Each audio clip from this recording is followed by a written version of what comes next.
To bai ka yi bidiyon ka kamar haka, in kana so za ka yi sabko funi son a TikTok ko YouTube, amma ni nawa zan yi amfani na TikTok kai tsaye domin nuna muku ne zan yanda ake. Sannan in ka sabko ne a waƙan kenan ko kuma bidiyon daga YouTube ko TikTok, nan ne za ka taɓa na farkon nan, sai ka taɓa wannan alamun bar da research ɗin nan gashi, daga nan sai ka taɓa découvrir tes sons, daga nan ga tes sons nan ko, to daga nan kenan sai ka zaɓi son ɗin da kake so ka yi amfani da shi. Yawwa, to ni ba shi zan yi amfani ba, zan taɓa wannan wurin, zan taɓa na biyun nan na tsakiya kenan. To nan za ku ja ku ƙararraki da dama.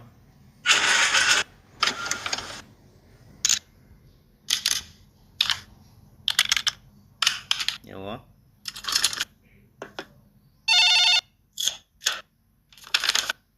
hey sweetness.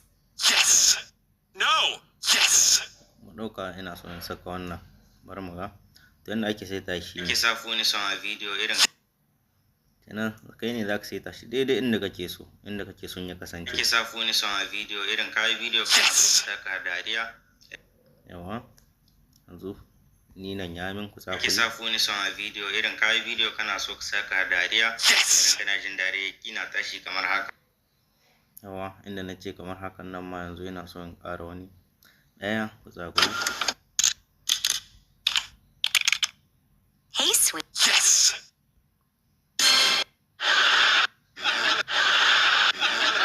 Yawa, kina tashi kamar haka. Kun gani ko, sai ya rage shi daidai nan, sai in ƙara play kuma haka kenan. Nan kuma inda na ce daidai ko kuma hakan ga ɗin nan, nan ma kenan har wa yau wani ne zan zabo in saka. Yes.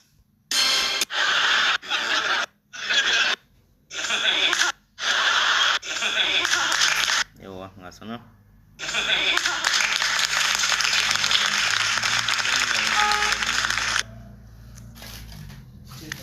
Zan nuna mana shi cikin wannan bidiyon, kar ku manta da yin share mu shiga cikin bidiyon kamar haka. Wannan shine yadda ake editing ɗin su ɗaya bayan ɗaya. Wannan shine karo na nawa da nake nuna yadda ake editing. Ku ci gaba da bibiya na, zan ci gaba da saka muku bidiyo kafin na shafi editing. Wannan shine.